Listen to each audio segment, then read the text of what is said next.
ആലപ്പുഴ തൊട്ടപ്പള്ളിയിലെ മധ്യവയസ്കയുടെ കൊലപാതകത്തിൽ വഴിത്തിരിവ്. പിടിയിലായ അബൂബക്കർ നിരപരാധി എന്ന് പറയുകയാണ്. യഥാർത്ഥ പ്രതികളായ ദമ്പതികളെ പോലീസ് ഇപ്പോൾ പിടികൂടിയിരിക്കുന്നു. മോഷണശ്രമത്തിന് വേണ്ടിയാണ് കൊല നടത്തിയത് എന്ന് പ്രതികൾ കുറ്റസമ്മതം നടത്തുകയും ചെയ്തിരിക്കുന്നു. രഘുനാഥ് നാരായണൻ ചേരുന്നു. രഘു, വലിയൊരു ട്വിസ്റ്റാണ്, വഴിത്തിരിവാണ് ഈ കേസിൽ സംഭവിക്കുന്നത്.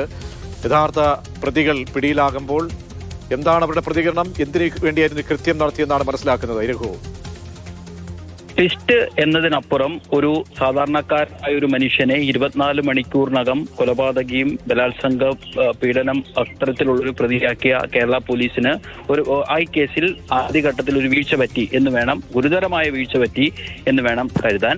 കഴിഞ്ഞ ഞായറാഴ്ച വൈകുന്നേരമാണ് വൃദ്ധയെ വീടിനുള്ളിൽ മരിച്ച നിലയിൽ കണ്ടെത്തിയത്. വീടിനുള്ളിൽ മുളകുപൊടി വിതറുകയും അവരുടെ വീട്ടിലേക്കുള്ള വൈദ്യുതബന്ധം വിച്ഛേദിക്കുകയും ഒക്കെ ചെയ്തിരുന്നു. അതുകൊണ്ടാണ് അതൊരു കൊലപാതകമാണെന്നൊരു നിഗമനത്തിലേക്ക് തന്നെ പോലീസ് ആദ്യഘട്ടത്തിൽ തന്നെ എത്തുന്നത്. പക്ഷേ പ്രാഥമികമായ പോസ്റ്റ്മോർട്ടം റിപ്പോർട്ടിൽ ഏതെങ്കിലും രീതിയിലുള്ള മൽപ്പിടുത്തമോ അങ്ങനെയൊന്നും ഒരു മരണകാരണം എന്താണെന്ന് വ്യക്തമായി കണ്ടെത്താൻ വേണ്ടി കഴിഞ്ഞിരുന്നില്ല. അങ്ങനെ ഇരിക്കുമ്പോഴാണ് ഇന്നലെ അബൂബക്കറിനെ, പ്രദേശവാസിയായ അബൂബക്കറിനെ പോലീസ് കസ്റ്റഡിയിൽ എടുക്കുന്നത്. ഇദ്ദേഹം ഈ വയോധികയുമായി അവര് അടുപ്പത്തിലായിരുന്നു. അദ്ദേഹം നിരന്തരം അവരെ ഫോണിൽ വിളിച്ചിരുന്നു.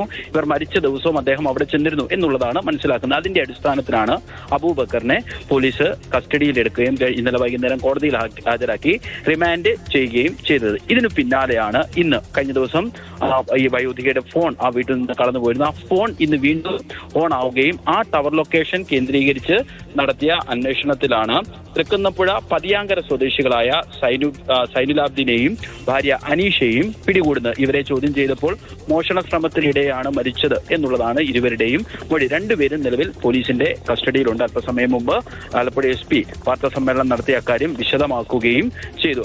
പക്ഷെ അപ്പോഴും രഘുനാഥാണ് വിവരങ്ങൾ നൽകിയത്.